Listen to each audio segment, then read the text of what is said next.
சென்னை முகப்பேரில் நடைபெறும் Kings and queens assembly ஞாயிறு ஆராதனைக்கு அன்புடன் அழைக்கிறோம். சத்தியத்தை சரியாக அறிந்து வெற்றி வாழ்க்கை வாழுவீர்கள். சென்னையில் உள்ள உங்கள் நண்பர்கள், உறவினர்களையும் 3 மாதங்கள் தொடர்ந்து வரும்படியாக உற்சாகப்படுத்துங்கள். முற்றிலும் ஜெயமான வாழ்க்கை வாழுவார்கள். வேத வசனத்தின்படி தேவனுடைய பிள்ளைகள் யாவருமே ராஜாக்களாகவும் ஊழியர்களாகவும் இருக்கிறோம். ராஜாக்களாகவும் ஆசாரியர்களாகவும் அப்படின்றால் அதான பொருள். ராணிகளாகவும் ஊழியர்களாகவும் இருக்கிறோம். ஹல்லேலூயா. ராஜாக்களும் நாங்களே, ஊழியர்களும் நாங்களே. அருமையான தேவனுடைய பிள்ளைகளே, பழைய ஏற்பாட்டுல தாவீது ராஜாவாகவும் இருந்தான், தேவனுடைய ஊழியக்காரனாகவும் இருந்தான். அதை போல புதிய ஏற்பாட்டில் ஒவ்வொரு தேவனுடைய பிள்ளையும் ராஜா ராணியாக ஊழியர்களாக வலம் வந்து கொண்டிருக்கிறீர்கள். அந்த ராஜா ராணிகளின் சபை சார்பாக I welcome you all in the name of Jesus to our church, Kings and Queens Assembly. அந்த சபைக்கு நீங்கள் வாருங்கள். சாதாரண வாழ்க்கையை விட்டுவிட்டு ஒரு அசாதாரணமான ஒரு ராஜாவை போல, ஸ்திரீகள் எல்லாம் ஒரு ராணியை போல வாழுவீர்கள். தேவன் நமக்கு கிருபையாக தந்த 200 இறை ரகசியங்களிலே 84வது இறை ரகசியம் எல்லை தாண்டியதின் இறை ரகசியங்கள். Right? Spiritual secrets of the unlimited. இன்னைக்கு அதைத்தான் நாம் தியானிக்க போகிறோம். ஒருவரும் சாதாரண வாழ்க்கை வாழ முடியாது. ஏனென்றால் தேவன் அப்படித்தான் விரும்புகிறார், அப்படித்தான் அவருடைய பிள்ளைகளாகிய நம்மை வடிவமைத்து வைத்திருக்கிறார். ஹல்லேலூயா. எதிலெல்லாம் தேவன் எல்லை தாண்டினார்? ரைட்? எல்லை தாண்டினார் என்றால் என்ன பொருள் தெரியுமா? எக்ஸ்ட்ரீமா போயிட்டார் ஆண்டவர். God's extreme.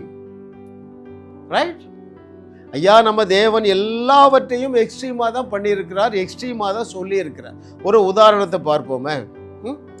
எல்லை தாண்டி வாக்குத்தத்தம் பண்ணுகிறார். என்ன எல்லை தாண்டி? எப்போ அந்த பூமியில் என் பிள்ளைகளைப் போல ஒருவனுமே இருக்கக்கூடாது. in other words, according to Deuteronomy 28:1, you are on the top of the world. அப்படி என்றால் என்ன பொருள்?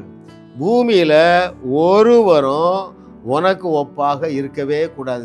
That means you should never have a competitor. ஐயா, தேவனுடைய பிள்ளைகளுக்கு ஈடாக பூமியில ஒருவனும் இருக்கக்கூடாது என்பது நம்முடைய தகப்பனாகிய தேவன் நம்மை குறித்து வைத்திருக்கிற விருப்பமும் திட்டமுமாக இருக்கிறது. ஹல்லேலூயா. கர்த்தரை தெய்வமாக கொண்ட நாம் பாக்கியவான்கள். ஹல்லேலூயா. பாருங்கள், அவருடைய வாக்குத்தத்தங்களை பாருங்களேன். அதே வசனம், எதே வசனம்? அங்கே உபாகமம் 28:1 நான் உங்களுக்கு வாசிக்கிறேன். The book of Deuteronomy chapter 28 verse 1. இன்று நான் உனக்கு விதிக்கிற உன் தேவனாகிய கர்த்தருடைய கட்டளைகளின்படி எல்லாம் செய்ய நீ கவனமாய் இருக்கும்படிக்கு அவர் சத்தத்திற்கு உண்மையாய் செவி கொடுப்பாயானால் உன் தேவனாகிய கர்த்தர் பூமியில் உள்ள சகல ஜாதிகளிலும் உன்னை மேன்மையாக வைப்பார். ரைட்?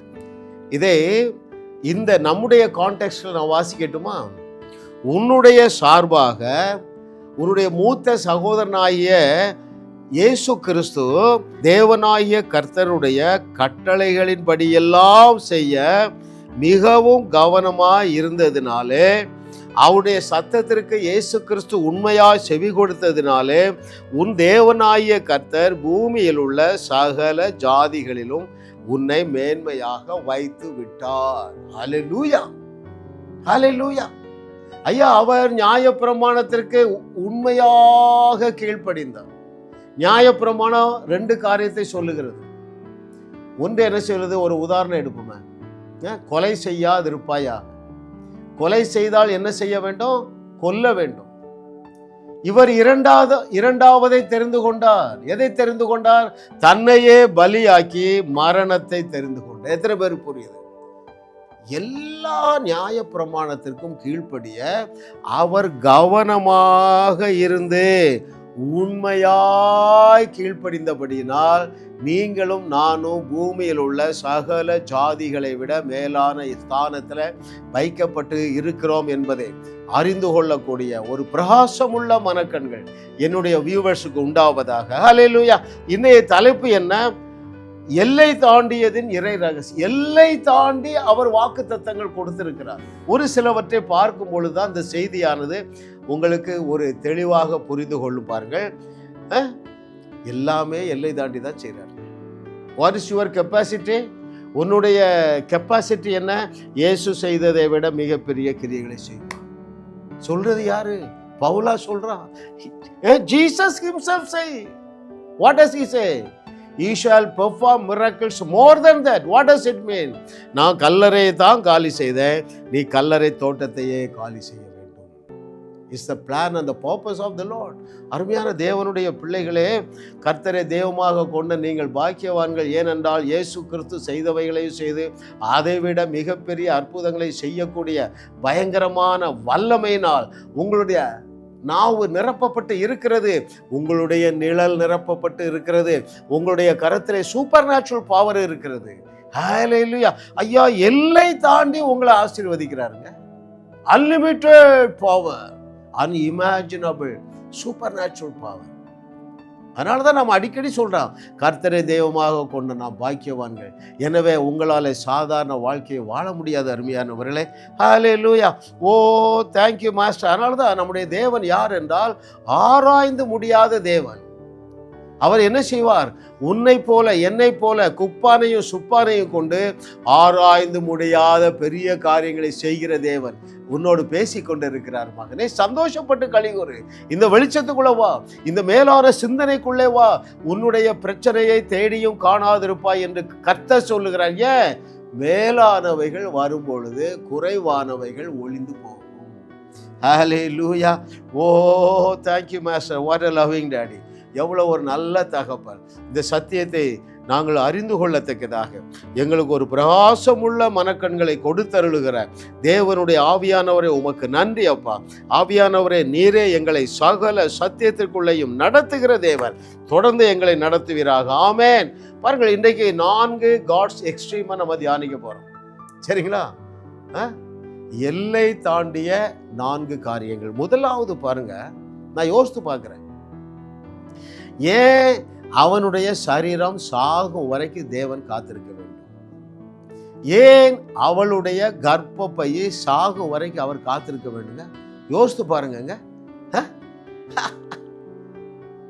ஆபிரகாம் தாத்தாவுடைய சரீரமும் செத்து போச்சு. சாராள் பாட்டியுடைய கர்ப்பப்பையும் செத்து போச்சு. அது வரைக்கும் ஏன் அமைதியாக இருந்தார்? ஹல்லேலூயா. ஓ ஹல்லேலூயா. சில சத்தியங்களை கற்றுக் கொடுக்கும்படியா கர்த்தரை தெய்வமாக கொண்ட நாம் பாக்கியவான்கள். ஏனென்றால் தேவன் பாடங்களை கற்றுக் கொடுப்பதில்லை, அவர் மிக தலை சிறந்த போதகராய் இருக்கிறார். ஹல்லேலூயா. பாருங்கள், எவ்வளவு நாள்பட்ட வியாதியாக இருந்தாலும் சரி, அது 25 ஆண்டுகால பிரச்சனையாக இருந்தாலும் சரி, 75 ஆண்டுகால பிரச்சனையாக இருந்தாலும் சரி, பரம்பரையாக வந்து 100 ஆண்டுகள் தொடர்ந்து உங்கள் சந்ததியை பிடிக்கிற எந்த பிரச்சனையாக இருந்தாலும் நான் சொல்லுகிறேன், இன்று காணுகிற அந்த பிரச்சனையை இனி நீங்கள் காண மாட்டீர்கள் என்று கர்த்தர் சொல்லுகிறார். ஆமென். ஹல்லேலூயா. Thank you Lord for your goodness. What a loving daddy. ஏன் இதை விளக்குகிறேன் என்றால், சிலர் என்னோடு பேசுகிறீங்க, பிரதர் எங்கள் அப்பாவுக்கும் சுகர் வியாதி, எங்கள் தாத்தாவுக்கும் சுகர் வியாதி, எனக்கும் சுகர் வியாதி. ஹல்லேலூயா. ஒரு ஆணானவன் சாதாரணமாக 25 வயதிலே குழந்தையை பெற்றுக்கொள்ள முடியும். பெண்ணானவள் ஒரு 20 வயசுல வைத்துக் கொள்ளுங்க. 100 வயது வரைக்கும் ஏன் ஐயா ஆபிரகாமுக்கு அவனுடைய சரீரம் சாகும் வரைக்கும் தேவன் காத்திருந்தார் என்றால், நீங்க நினைக்கிறீங்களா எங்க பரம்பரையாக இந்த பிரச்சனை இருக்கு பிரதர், பரம்பரையாக நாங்கள் என்ன செய்யறோம், கடல்ல இருக்கிறோம். ஐயா உன் பிரச்சனை செத்து அடக்கம் பண்ணப்பட்டதாக இருந்தாலும் சரி, இன்றைக்கு அதற்கு ஒரு முற்றுப்புள்ளியை வைக்கிறார் நம்முடைய தேவனாகிய கர்த்தர். அது அவருடைய கைவந்த கலை. ஹல்லேலூயா. Oh thank you master. உன் மேலே ஒரு வழக்குன்னு வச்சுக்கணும், போக்சோ வழக்கோ ஏதோ ஒன்று. சட்டப்படி பார்த்தா அதுக்கு பெயிலே கிடைக்காது என்று வைத்துக்கொள்வோங்க. நடக்க சான்ஸே இல்லை பிரதர். இந்த கேஸில் எங்களால் ஜெயிக்க சான்ஸே இல்லை. ஐயே, சான்ஸே இல்லாத வெற்றியை தருவதற்கான தேவன் என்று ஒருவர் தேவை. எத்தனை பேர் கவனிக்கிறீங்க? இந்த வார்த்தையை அப்படியே எடுத்துக்கிடுங்க. நடக்க முடியாதவற்றை நடத்துவதற்கு தான் தேவன் என்று ஒருவர் இருக்கிறாரே தவிர, உன் பிரச்சனை மனிதனாலே தீர்க்க முடியும் என்றால் தேவன் என்று ஒருவரால் தேவையே இல்லையே. எத்தனை பேருக்கு புரியுதுங்க? ஏனையா தேவனாகிய கர்த்தர் உனக்குள்ளே வாசம் பண்ணுகிறார். எதனாலே? தேவன் வார்த்தையினாலே உன்னை பிறப்பித்தார். தேவ வசனத்தை கொண்டவர்கள் தேவர்கள். அருமையானவர்களே, நான் இன்னைக்கு எந்த பாடம் எடுக்க விரும்புகிறேன்னா, யோவான் 10வது அதிகாரம் 34வது 35வது வசனங்கள். நான் அதை உங்களுக்கு வாசிக்கட்டுமா? The book of John's Gospel chapter 10 verses 34 and 35.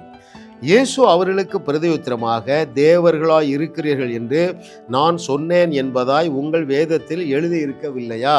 தேவ வசனத்தை பெற்றுக்கொண்டவர்களை தேவர்கள் என்று அவர் சொல்லியிருக்க வேத வாக்கியமும் தவறாததாய் இருக்க, நீங்கள் தேவனால் பிறந்திருக்கிறீர்கள், எனவே நீங்கள் தேவர்களாய் இருக்கிறீர்கள் என்று சொல்லுகிறவர் இயேசு கிறிஸ்து.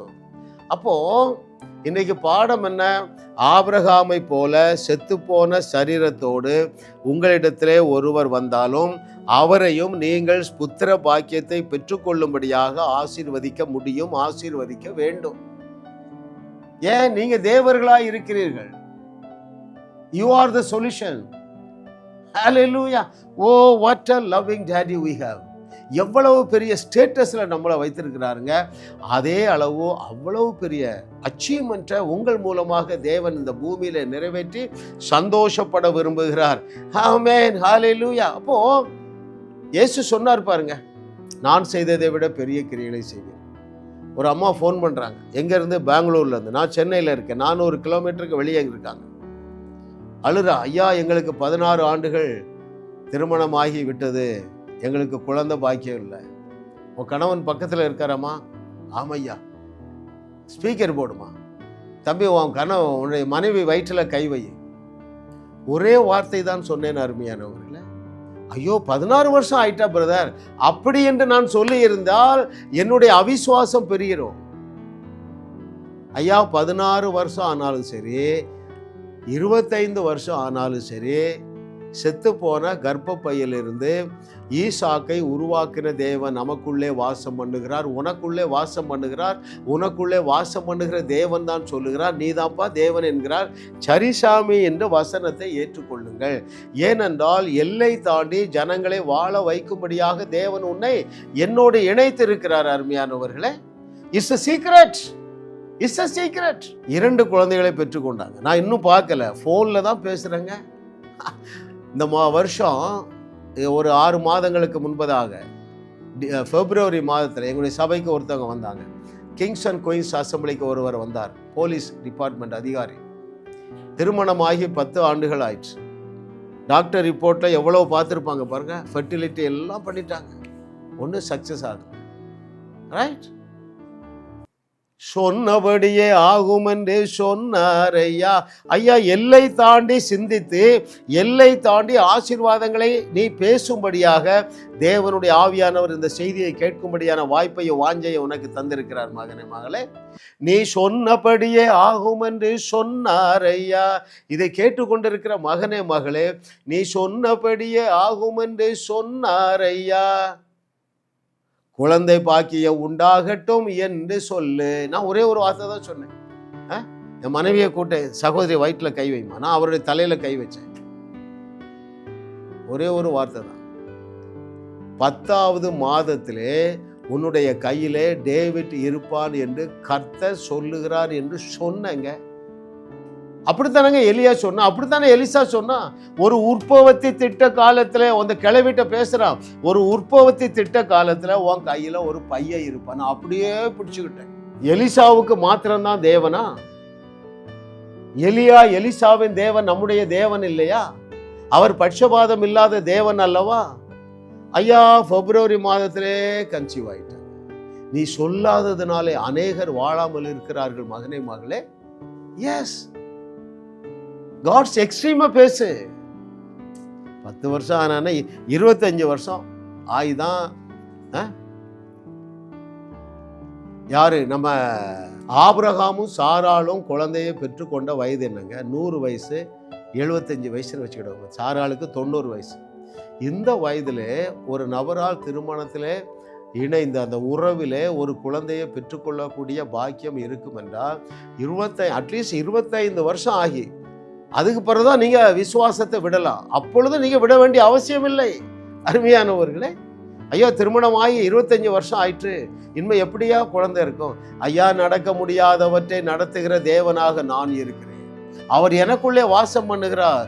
என்னை தேவன் என்று சொன்னவர் எள்ளளவும் பொய்யுரையாத இறைமகன் என்று நீங்க எப்ப எழும்ப போறீங்க? ஹல்லேலூயா. ஐயா, எதனால அது சாத்தியம்? That's very important. எப்படி செத்துப்போன சரீரத்தில் இருந்தும் செத்துப்போன கர்ப்ப பையில் இருந்தும் ஒரு ஈசாக்கை தேவனால் தோற்றுவிக்க முடிந்தது என்றால் his ways are always supernatural. ஆபிரகாமும் சாராளும் சேர்ந்தாங்களோ இல்லையோ, தேவனுடைய வார்த்தை வந்துட்டு அந்த வார்த்தையிலே அந்த சாராள் செத்துப்போன கர்ப்பப்பையிலே ஒரு ஈசாக்கை பிறப்பிக்க முடியும் என்றால், இன்னைக்கு எந்த பிரச்சனை செத்து போயிருக்கு? கடங்காரங்க உன் வீட்டை ஏழை விட்டு எடுத்துட்டாங்க இல்லையா? நீ இப்போ எங்கே இருக்கிறா? ஒரு குடிசை வீட்டில் இருக்கிறா. உன்னால் விசுவாசிக்க முடியுமானால் நீ எந்த பங்களாவை இழந்தாயோ அந்த பங்களாவை உனக்கு தருவதற்கு உன் தேவனாகிய கர்த்தர் ஆயத்தமாக இருக்கிறார். Are you able to believe that blessing? Right? இழந்து போன எல்லாவற்றையும் 7 மடங்கு திருப்பி தர உனக்கு ஆயத்தமாக இருக்கிறார். உன் மைண்ட் செட்டை மாத்து. உன் எண்ணங்களே என்ன செய்ய? விஸ்தீரமடைய செய். எத்தனாகிய யாக்கோபுங்க,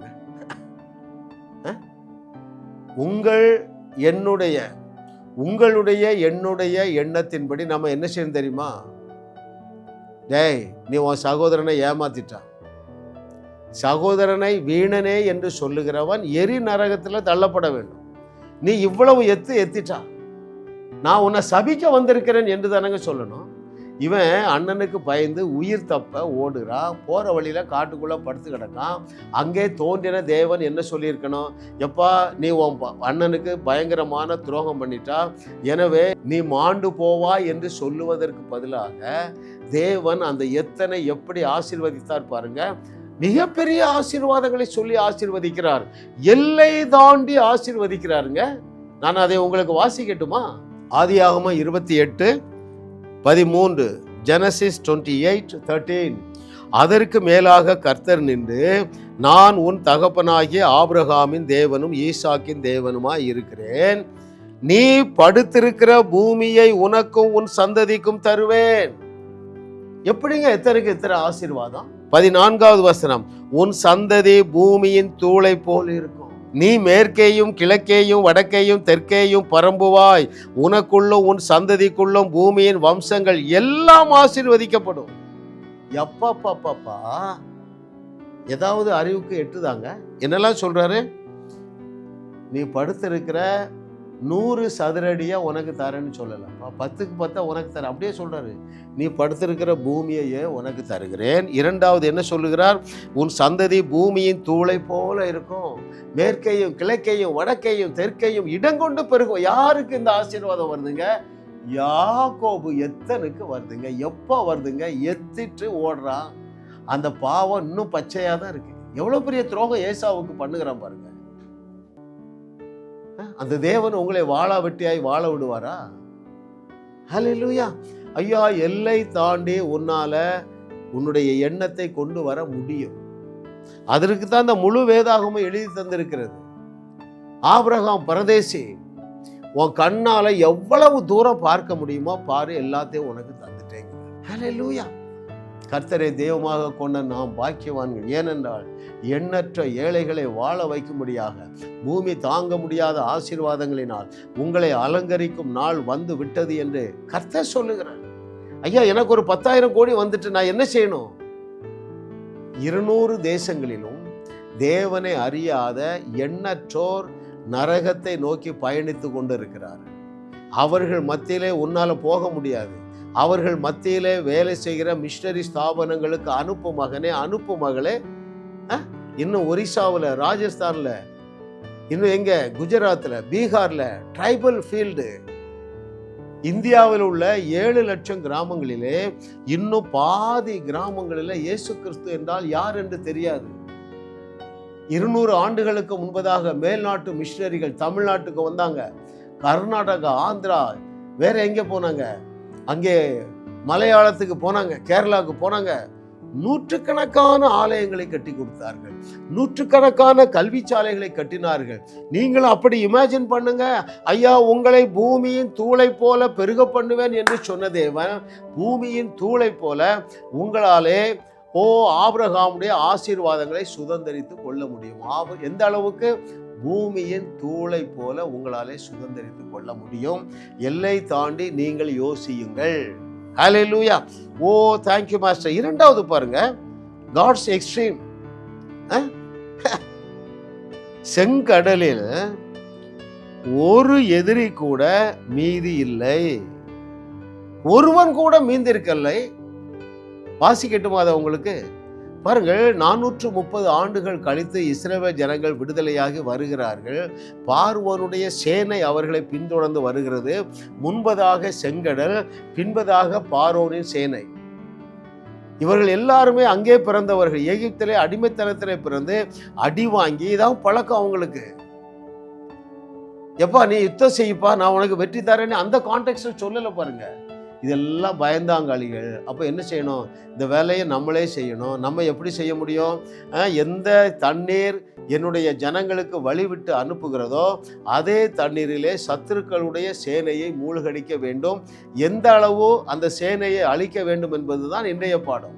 நான் அதை உங்களுக்கு வாசிக்கிறேன். அங்கே யாத்திராகமம் 14வது அதிகாரம், The book of Exodus chapter 14 verses 27 and 28. அப்படியே மோசே தன் கையை சமுத்திரத்தின் மேல் நீட்டினான். விடியற் காலத்தில் சமுத்திரம் பலமாய் திரும்பி வந்தது. எகிப்தியர் அதற்கு எதிராக ஓடும்போது கர்த்தர் அவர்களை கடலின் நடுவே கவிழ்த்து போட்டார். 28 தான் ரொம்ப முக்கியங்க. ஜலம் திரும்பி வந்து ரதங்களையும் குதிரை வீரரையும் அவர்கள் பின்னாக சமுத்திரத்தில் பிரவேசித்திருந்த பார்வோனுடைய இராணுவம் அனைத்தையும் மூடிக்கொண்டது. அவர்களில் ஒருவனாகிலும் தப்பவில்லை. ஆயிரக்கணக்கான போர் வீரர்களுங்க. அதே செங்கடலுக்குள்ளே லட்சக்கணக்கான இஸ்ரவேல் ஜனங்கள் பாதுகாப்பாக கடந்து வருகிறார்கள். ஆயிரக்கணக்கான அந்த பார்வோனுடைய சேனை வீரர்களிலே ஒருவன் கூட தப்பவில்லை. I like that word. அவர்கள் ஒருவனாயிலும் தப்பவில்லை. அருமையானவர்களே, நான் இதை எடுத்து சொல்லுகிறேன்னா, ஒரு நன்மையும் குறைவுபடாத வாழ்க்கை உங்களுக்கு இருக்கிறது அருமையானவர்களே. ஹல்லேலூயா. அப்படியே பிடிச்சுக்கிடுங்க. ஒரு பிரச்சனையோடு நான் வாழ மாட்டேன். உன்னுடைய மன விருப்பத்தின்படி தான் நடக்கும். உன் மனம் எப்பொழுது விரும்பும்? நம்ப முடியாத சூழ்நிலையிலும் நம்ப முடியாத வாக்குத்தத்தமான ஆசீர்வாதங்களை உன்னால விசுவாசிக்க முடியும், விசுவாசிக்க வேண்டும். நீங்க எங்கே மாட்டிக்கொண்டு இருக்கிறீர்கள் என்று சொல்லட்டுமா? சுய நீதியை போதிக்கிற பிரசங்கத்தை கேட்டு கேட்டு உங்களுடைய அவிசுவாசம் பெருகிட்டு விசுவாசம் கீழே இருக்கு. எப்பொழுது அவிசுவாசம் குறைந்து விசுவாசம் பெருகுகிறதோ அங்கே அற்புதங்களை பார்ப்பீர்கள், அற்புதமான ஆசீர்வாதங்களை பார்ப்பீர்கள். ஹல்லேலூயா. கர்த்தரை தெய்வமாக கொண்ட நாம் பாக்கியவான்கள். ஏனென்றால் எந்த ஒரு வியாதியோடு கூட நீங்கள் வாழ வேண்டிய அவசியம் இல்லை. ஒரு பைசா கடனோடு கூட நீங்கள் வாழ வேண்டிய அவசியம் இல்லை. எந்த ஒரு குழப்பமோ, எந்த ஒரு பற்றாக்குறையோ, எந்த ஒரு பயமோ, எதோடும் கூட நீங்க வாழ வேண்டிய அவசியம் இல்லை. இந்த செங்கடல்ல நடந்த அந்த ஆச்சரியமான கிரியையிலே ஒரு ரகசியத்தை நான் உங்களுக்கு சொல்லிக் கொடுக்க விரும்புகிறேன். அதிலே மோசே இதை ஃபர்ஸ்ட்ல டிக்ளேர் பண்றாங்க. எதை? கடைசி வீரனும் இன்னைக்கு அழிந்து போகிறான் என்று மோசேயால் எப்படி டிக்ளேர் பண்ண முடிந்தது? அதை நான் உங்களுக்கு வாசிக்கட்டுமா? அதே யாத்திராகமம் 14வது அதிகாரம் 13வது வசனத்திலே, டியூட்ரானமி 14:13, அப்பொழுது மோசே ஜனங்களை நோக்கி, பயப்படாதிருங்கள், நீங்கள் நின்று கொண்டு இன்றைக்கு கர்த்தர் உங்களுக்கு செய்யும் ரட்சிப்பை பாருங்கள். இன்றைக்கு நீங்கள் காண்கிற எகிப்தியனை இனி என்றைக்குமே காண மாட்டீர்கள். ஹல்லேலூயா. சிங்குலர்ல சொல்றாருங்க, எப்பா இனி நீங்க ஒரு நாளும் எகிப்தியரை காண மாட்டீர்கள். ஓ தேங்க்யூ மாஸ்டர். இன்னும் அவனுக்கு என்ன வெளிப்பாடு வாசிக்கட்டுமா? யாத்திராகமம் 14:14 கர்த்தர் உங்களுக்காக யுத்தம் பண்ணுவார், நீங்கள் சும்மா இருப்பீர்கள். செங்கடலை தாண்டி அந்த பக்கம் போயிட்டாங்க. அங்க நின்று சும்மா வேடிக்கை பார்க்கறாங்க. சும்மா இருப்பீர்கள். ஒரு கூழாங்கல்ல கூட தூக்கி போட வேண்டாங்க. அங்கே செங்கடலுடைய தண்ணீரினாலே கடைசி போர் வீரனையும் அழித்து போட்ட தேவன் உன்னுடைய கடைசி பிரச்சனையையும் இன்றைக்கு தீர்த்து வைக்கிறேன் என்று கர்த்தர் சொல்லுகிறார். Are you able to believe this promise? உன்னால தேவ மனுஷனாகிய என்னுடைய நாவில் இருந்து வருகிற இந்த வார்த்தையை உன்னால விசுவாசிக்க முடிகிறதா? இதற்கு மாறாக அது எப்படி சாத்தியம்? பிரதர், எங்க அப்பா காலத்திலே கடன், எங்க அம்மாவுக்கு சக்கரை வியாதி, எனக்கு வியாதி, அங்கதான் நீ மாட்டிக்கிட்டா. ஐயா, நடக்க முடியாதவற்றை நடத்துகிற தேவனாக நீ வலம் வந்து கொண்டு இருக்கிறாய். இவன் பேசுறாங்க பழைய ஏற்பாட்டுல, நியாய பிரமாணத்துக்கு கீழே வாழ்ந்த திக்குவாயனுக்கு இந்த வெளிச்சம். இன்று காணுகிற எகிப்தியனை நீ என்றுமே காண்பதில்லை. இன்னைக்கு உங்களுக்கு ஒரு அருமையான நாள். அருமையானவர்களே, ஆவியானவர் தெளிவாக கற்றுக் கொடுக்கிறார். சத்தியத்தை சரியாக அறிந்து உன்னுடைய நாவிலே உள்ள சூப்பர் நேச்சுரல் பவரை அறிந்து நாவை தைரியமாக பயன்படுத்து. இறையாதே, அமைதலா இரு என்று சொல்லு. இன்று காணுகிற எகிப்தியனை இன்னும் என்றுமே காண்பதில்லை என்று சொல்லு. இன்று காணுகிற கேன்சர் வைரஸ் ஒன்றையுமே நீ இனி காண்பது இல்லை என்று சொல்லு. உன் கடன்காரர்கள் ஒருவரும் உன்னை தேட மாட்டார்கள் என்று சொல்லு. உன்னுடைய கடைசி ரூபாய் கடனும் தீர்ந்து விட்டது என்று சொல்லு. சொல்லத்தானே சொல்றாருங்க. மோசே சொல்லி காட்டினானே, இயேசு கிறிஸ்து சொன்னாரே, பேதுரு சொன்னானே, எலியா, எலிசா, பவுலெல்லாம் சொல்லி சொல்லி அடித்தார்களே. கர்த்தர் நல்லவர். நான்காவதும் கடைசியுமாக, ஏனையா 4 நாட்கள் கழித்து வந்து லாசருவை உயிரோடு எழுப்ப வேண்டும். நீங்க கவனிக்கணும் அருமையானவர்களே, உங்க மைண்ட் செட்டை மாத்துறதுக்கு தான். என்ன மைண்ட் செட்டு? ஐயா எல்லாமே குழி தோண்டி புதைச்சாச்சியா. இன்னொரு உதாரணம் எடுப்போமே. பிரதர், உங்களுக்கு தெரியாது பிரதர், எங்களுக்கு டைவர்ஸ் ஆகி 4 வருஷம் ஆயிற்று. இன்றைக்கு தேவன் உன்னோடு பேசி கொண்டிருக்கு. யாரு நீங்க? அந்த ராஜமாணிக்கம் யாரு? உன்னுடைய மனைவி உனக்காக காத்திருக்கிறார். உனக்கு டைவர்ஸ் வாங்கி 4 வருஷம் ஆயிற்று. இன்றைக்கும் உங்களுடைய உறவை உயிர்ப்பிக்கிற தேவன் உன்னோடு பேசி கொண்டிருக்கிறார். மகனே, மகளே, யாராக இருந்தாலும் சரி. அருமையானவர்களே, ஏன் அவளை 4 நாள் கழித்து எழுப்ப போனார் தெரியுமா? உனக்கு ஒரு பாடம் போகட்ட. உன் பிரச்சனை எவ்வளோ பெருசாக இருந்து எவ்வளோ நாளாக இருந்தாலும் அது குழி தோண்டி புதைச்சாச்சியா. இனிமே அதில் ஒரு ஜீவன் இல்லை என்கிற பொய்யை நம்பாதே அருமையானவர்களே. உனக்கு டைவர்ஸ் ஆகி 4 வருஷம் ஆயிற்று. இனிமே சேர்ந்து வாழுறதுக்கு வழியே இல்லை. ஐயா, வழியே இல்லாத இடத்திலே வழியை உண்டு பண்ணுகிறவர் தானே தேவன். அந்த தேவன் நீதானே. நீங்கள் தேவர்களா இருப்பதுனாலே வழியே இல்லாத இடத்திலே வழியை உண்டு பண்ண தேவன் உன்னை நம்பி இருக்கிறார். எப்படி கிமு முதல் நூற்றாண்டிலே வழியே இல்லாத இடத்திலே வழியை உண்டு பண்ண, சோர்ஸே இல்லாத இடத்திலே சோர்ஸை உண்டு பண்ண, பிழைப்பதற்கு வழியே இல்லாத இடத்திலே பிழைப்பை உண்டு பண்ண பரலோகம் இயேசுவை நம்பி இருந்ததோ, அதே போல 21வது நூற்றாண்டின் தேவர்களே நம்ப முடியாத சூழ்நிலைகளிலே நம்ப முடியாத வாக்குத்தத்தங்களை நம்பி அங்கே ஒரு அற்புதத்தை செய்து அங்கே ஒரு ஜீவனை கொடுக்க நம்முடைய தேவனே ஒரே தேவன் என்று வையகத்துக்கு வழிகாட்டும்படியாக தேவன் இந்த செய்தியை கேட்கும்படியான வாய்ப்பையும் வாஞ்சையும் உனக்கு தந்திருக்கிறார். மகனே, நீ நினைக்கிறீங்க அங்கிள் உங்களுக்கு தெரியாது, I am good for nothing. ஐயா, அவர் குட் ஃபார் நத்திங்கை தான் தேடுகிறாரு. யாருங்க? சம்திங். ஆபிரகாம் எடுத்துக்கொள்வோம். அவனும் குட் ஃபார் நத்திங். விபச்சாரம் பண்றான். அநேக காரியங்களை தேவனுக்கு கீழ்ப்படியல. ரைட்? எத்தனாகிய யாக்கோபு, விபச்சாரக்காரனாகிய தாவீது. ஐயா, குப்பா சுப்பானதான் பயன்படுத்தி உலகத்தை உலுக்கின தேவன் இந்த நாளில் உன்னோடு தெளிவாக பேசிக்கொண்டே இருக்கிறார். நீ தைரியமாக எழும்பு மகனே, தைரியமாக எழும்பு. நீ ஒரு செத்த வீட்டுக்கு போறா, பாட்டி 40-80 வயசு பாட்டின்னு வச்சுக்கேன். உனக்கு சந்தேகம் வரக்கூடாது. என்ன சந்தேகம் வரக்கூடாது? பாட்டி கேன்சரில் சாகுறாங்க, நான் எழுப்புனா திரும்ப கேன்சர் வியாதியோடு தானே வருவாங்க அப்படின்னு நினைக்காத. அந்த 4 நாட்கள் ஆகி நாரி போன சரீரத்தில் எந்த நாற்றமும் எடுக்கமில்லை மகனே. ஏன் அதை அப்படி பண்ணுறாரு? ஏன் எக்ஸ்ட்ரீமாக பண்ணுறாருன்னா, எப்பா நீ 80 வயசு கிளவியை எழுப்பினாலும் அவள் ஃப்ரெஷ்ஷாக வருவா, அந்த கேன்சர் வைரஸ் அவள் சரீரத்தில் இருக்காது என்பதே உனக்கு புகட்டும்படியாக, அந்த பாடத்தை புகட்டும்படியாகவே தேவன் அந்த அற்புதத்தை 4 நாட்கள் கழித்து செய்கிறார். ஹல்லேலூயா. பூரண சுகத்தோட தான் வருவாங்க. வாழ்க்கையில் ரொம்ப கஷ்டப்பட்டாங்க பிரதர். 5 வருஷம் ஹாஸ்பிட்டலுக்கு வீட்டுக்கு அலைஞ்சு உடம்பெல்லாம் போயிட்டு எலும்பு தோலுமாக தான் இருக்காங்க. நான் இந்த கல்லறையை பார்த்து பேசி அவங்க அப்படியே உயிரோட எலும்பு தோலுமாக வருவார்கள் என்று பயப்படாதே என்று தேவன் உனக்கு பேசி கொண்டிருக்கிறார். அருமையானவர்களே, ஹல்லேலூயா. Oh thank you master. இன்னும் எந்த பாடத்தை புகட்டும்படியாக லாசருவை உயிரோடு எழுப்பினார் தெரியுமா? செத்தவங்களை எழுப்புறது சப்ப மேட்டர், எஃபர்ட்லெஸ். என்ன செஞ்சுட்டா போதும்? பேரை சொல்லி எழும்புனி சொல்லிட்டா போதும். லாசருவே வெளியே வா, தபித்தாலே எழுந்து. Effortless and also enjoyable. அதே போல சூப்பர் நேச்சுரலா தேவன் செத்தவங்களை எழுப்ப அவர் வல்லவர். அது 4 நாள் ஆனாலும் சரி, 40 நாள் ஆனாலும் சரி.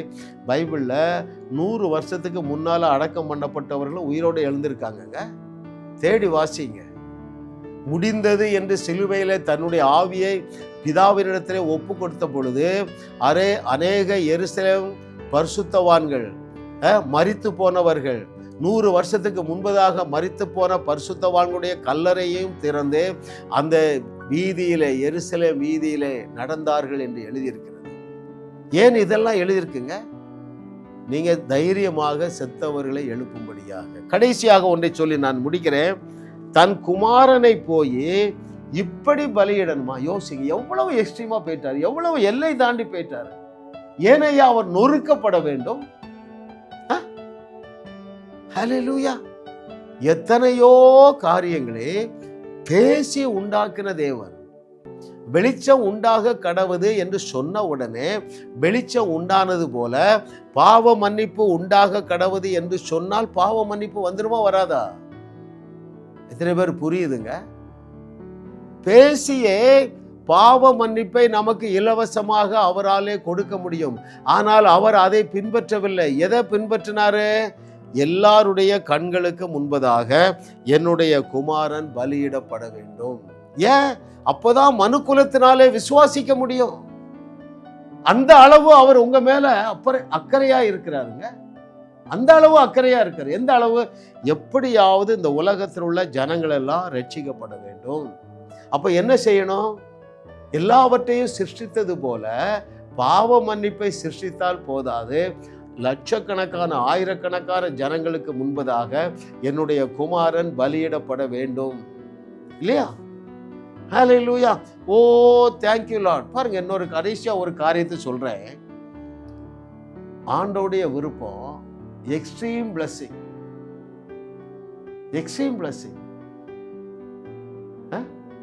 எந்த அளவு பிளஸிங்? அவருடைய பிள்ளைகளாகிய நமக்கு ஈடாக எந்த தேசத்தானும் வரக்கூடாது. எதுல? ஐஸ்வர்யத்துல. எதுல? அற்புதம் செய்யறதுல. எதுல? தேவனோடு உள்ள ரிலேஷன்ஷிப்ல ஸ்ட்ராங்காக. எதுல? கணவன் மனைவிக்குள்ள அன்பா இருக்க. ஐயா, இந்த எல்லா காரியத்திலும் நீங்களும் நானும் தான் ஃபர்ஸ்டா இருக்கணும் என்று அங்கே உபாகமம் 28:1 சொல்லியிருக்கு. என்ன சொல்லுது? பூமியில் உள்ள சகல ஜாதிகளிலும் உன்னை மேன்மையாக வைப்பேன். ஐயோ, அதற்கு முன்பதாக நிபந்தனை இருக்கிறத நீங்க அதை வாசிக்க மாட்டீர்களே, அப்படித்தான் சொல்றீங்க. அதை உங்களுக்கு வாசித்து விளக்குகிறேன். The book of Deuteronomy chapter 28 verse 1. அதை நீங்க எப்படி வாசிக்க வேண்டும் தெரியுமா? நான் சுருக்கமா சொல்லித்தரேன். இன்று தேவன் விதித்த எல்லா கட்டளைகளின்படியெல்லாம் இயேசு கிறிஸ்து சிலுவையிலே செய்ய கவனமாய் இருந்தபடியால் அவர் சத்தத்திற்கு அவர் உண்மையாய் செவி கொடுத்தபடியினால் உன் தேவனாகிய கர்த்தர் பூமியில் உள்ள சகல ஜாதிகளிலும் உன்னை மேன்மையாக வைத்து விட்டார். புரியும்படியாக சொல்கிறேன் அருமையானவர்களே. எபேசியர் 2:14-15-16 சிலுவையில் என்ன செஞ்சாருங்க? இதைத்தான் செய்தாருங்க. அவருடைய எல்லா கட்டளைகளையும் கவனமாக கை கொண்டார், அதிலே உண்மையாயிருந்தார். உங்களாலும் என்னாலும் கீழ்ப்படிய முடியாத நியாயப்பிரமாண கட்டளைகளை கொடுத்தார். ஏன் தெரியுமா? உன்னுடைய சுய பலத்தால முடியக்கூடாது. நீ என்னை தான் சார்ந்து கொள்ள வேண்டும். I am your resource for the forgiveness also. எப்போ ஐஸ்வர்யத்திற்கோ ஆரோக்கியத்திற்கு மாத்திரமல்ல, உன்னுடைய பாவங்கள் மன்னிக்கப்பட நான் மாத்திரம்தான் சோர்ஸாக இருக்க வேண்டும் என்று தேவன் அதை விரும்பினார். ஆகவே என்ன செஞ்சாரு? உன்னால கீழ்ப்படிய முடியாத அளவுக்கு பயங்கரமான நியாயப்பிரமாணத்தையும் கட்டளையும் கொடுத்துட்டார். இப்ப நம்ம என்ன செய்யணும்? ஐயா சாமி, என்னால முடியாது என்று அவரை ஏற்றுக்கொள்ள வேண்டியது. ஏன்? அவர் உங்கள் சார்பாக மரணம் அடைந்தார் இல்லையா? பாருங்கள், அவருடைய கட்டளைகளின்படி எல்லாம் செய்ய கவனமாயிருந்து. ஐயா, அவருடைய கட்டளை என்ன சொல்லுது? விபச்சாரம் பண்ணிட்டா கல்லறிந்து கொல்லணும், சாக வேண்டும் அந்த நபர். இந்த ரெண்டுல ஒண்ணு செஞ்சா போதும், ஃபைல் க்ளோஸ் பண்ணிடலாம். அவர் என்ன செஞ்சாரு? நீ விபச்சாரத்துல விழுந்தா அவர் என்ன செஞ்சாரு? கல்லறிந்து கொல்லப்பட்டார், அடித்து நொறுக்கப்பட்டார். எனவே நியாயப்பிரமாண எல்லாவற்றிற்கும் அவர் கவனமாக செவி கொடுத்தார், அவர் உண்மையாய் செவி கொடுத்தார், எல்லா கட்டளைகளுக்கும் கீழ்ப்படிந்தார். எத்தனை பேர் புரியுதுங்க? ஒண்ணு கட்டளைக்கு கீழ்ப்படியணும், இல்லைன்னா அந்த தண்டனையை ஏற்றுக்கொள்ளணும். ஒரு உதாரணம் சொல்லுமே. ஒருத்தர் ₹1,00,000 திருடிட்டார். ஒரு திருடன், அவன் என்ன செய்யணும்? ₹1,00,000 திருப்பி கொடுக்கணும், அல்லது 10 வருஷம் சிறைச்சாலையில் இருக்கணும். 10 வருஷம் சிறைச்சாலையிலே இருந்து விட்டு 11வது வருஷம் வீட்டுக்கு வந்த பிறகு அவருக்கு எந்த தண்டனையும் கிடையாது. ரைட்? அதே போல உங்கள் சார்பாக நியாயப்பிரமாணத்தை நாம் மீறுகிறதுனாலே நாம் பெற்றுக்கொள்ள வேண்டிய எல்லா தண்டனையையும் சிலுவையிலே அவர் ஏற்றுக்கொண்டதுனால நமக்கு இந்த தண்டனை கிடையாது. எல்லா நியாயப்பிரமாணத்திற்காகவும் அவர் என்ன செஞ்சிட்டாரு? உண்மையாய் கீழ்ப்படிஞ்சிட்டார். புரிந்து கொள்ளுகிறவர்கள் பாக்கியவான்கள். அப்ப நீங்க எதை எடுத்துக்கொள்ளணும்? எப்பா, என் தேவனுடைய விருப்பமே எனக்கு ஈக்குவலா உலகத்துல ஒருத்தனுமே இருக்க. பூமியில் உள்ள சகல ஜாதிகளிலும் உன்னை மேன்மையாக வைத்த தேவன் சிலுவைக்கு பின் வரும்போது நாம் எல்லாரும் எப்பொழுதே எப்படி இருக்கிறோம்? பூமியில் உள்ள சகல தேசத்தாரை விட மேன்மையாக வைக்கப்பட்டு இருக்கிறோம். சில ஏன்ட்ட ஃபோன் பண்ணுவாங்க, பிரதர் எப்படி இருக்கீங்க? Brother, according to Deuteronomy 28:1 I am on the top of the world. Hallelujah. Thank you Lord for your goodness. What a loving daddy. ஐயா, வசனத்தை தானே நான் பேசுறேன். இல்லாததை பேசுறான யாரு? நம்ம மோசே. இன்று காணுகிற எந்த எகிப்தியனும் இனி நீங்கள் காண போறதில்ல அப்படின்னு தேவன் சொன்னதாக வேதத்துல எழுதல. ஆனால் இதை தேவனே சொல்லுகிறார், பூமியில் உள்ள சகல தேசத்தாரை விட. நான் என்ன சொல்ல வர்றேன்னா, God's blessings are extreme, God's ways are extreme. Amen. God's protections are extreme, God's promotions are extreme. இன்னைக்கு தலைப்பு என்ன? எல்லை தாண்டி ஆசீர்வாதங்கள். நம்முடைய தேவன் யாருங்க? வானமும் பூமியும் கொள்ளாத மகா பெரிய தேவனும், வானமும் பூமியும் கொள்ளாத அளவுக்கு மகா பெரிய ப்ரொமோஷனை உனக்கு வைத்திருக்கிறார், மகா பெரிய ஆசீர்வாதங்களை வைத்திருக்கிறார். அதற்காக தான் அவர் உங்களை தேவர்களாக்கி வைத்திருக்கிறார். தொடர்ந்து என்னுடைய செய்திகளை கேளுங்கள். நீங்கள் சூப்பர் நேச்சுரலாக வாழுவீர்கள், சூப்பர் நேச்சுரல் பாதுகாப்பை அனுபவிப்பீர்கள், சூப்பர் நேச்சுரல் ப்ரொமோஷனை அனுபவிப்பீர்கள். இது நிமித்தமாக உங்கள் தேவனாகிய கர்த்தர் மகிழ்ந்து களி கூர்ந்து மகிமை அடைவார் என்று எதில் எழுதியிருக்குது? எரேமியா 33:9 சொல்லுகிறது. அப்படியே நீங்க பெற்றுக்கொள்ளுங்க. பிதாவே, உமக்கு நன்றி அப்பா. இந்த செய்தியை கேட்கிற ஒவ்வொருவரும் உம்முடைய வார்த்தையை சீரியஸாக எடுக்கத்தக்கதாக, அது நிமித்தமாக உம்முடைய சீரியஸான பூமி தாங்க முடியாத ஆசீர்வாதங்களை சுதந்தரிக்கத்தக்கதாக இவர்களுக்கு ஒரு பிரகாசமுள்ள மனக்கண்கள் உண்டாவதாக. ஆமென். ஆமென். கிருபை கிருபை. நம்முடைய செய்திகளை கேட்டு அநேகர் விடுதலை அடைகிறார். இந்த செய்தியை நீங்கள் கேட்டிருக்கீங்க. கண்டிப்பாக உங்களுக்கு ஒரு ஆசீர்வாதம் வந்திருக்கு, இல்லை என்று சொல்ல முடியாது. ஜாஸ் மினிஸ்ட்ரிஸ் நல்ல நிலமாக இருக்கிறதுனால இந்த நிலத்தில் விதையுங்கள். இந்த செய்தியை இன்னும் அநேக மீடியாக்கள் மூலமாக நாம் கொண்டு செல்ல நமக்கு என்ன வேண்டி இருக்குது? கம்ப்யூட்டர் வேண்டி இருக்கிறது, கேமரா வேண்டி இருக்கிறது, மீடியாவில் இன்வெஸ்ட் பண்ண பணம் வேண்டி இருக்கிறது. நீங்கள் ஆசீர்வதிக்கப்பட்டு இருக்கிறதுனால இதுவரைக்கும் நீங்கள் விதைக்கவில்லை என்றால் விதைக்க துவங்குங்கள். ஒரு விதையானது, ஒரு நாவல் பழ விதையானது வருஷந்தோறும் ஆயிரக்கணக்கான கனி கொடுக்கிறது போல நீங்கள் விதைக்கிற ஒவ்வொரு டாலரும், நீங்கள் விதைக்கிற ஒவ்வொரு ரூபாயும் வருஷா வருஷம் பல்லாயிரம் மடங்காக பெருகி உங்களையும் உங்கள் சந்ததியும் வாழுவார்கள். எனவே நீங்கள் இதில் தைரியமாக விதையுங்கள். இப்பொழுது இருக்கிறதை போல சாதாரண வாழ்க்கை வாழ மாட்டீர்கள். ஆபிரகாமுடைய ஆசீர்வாதங்களை சுதந்தரிப்பீர்கள் என்று கர்த்தர் சொல்லுகிறார்.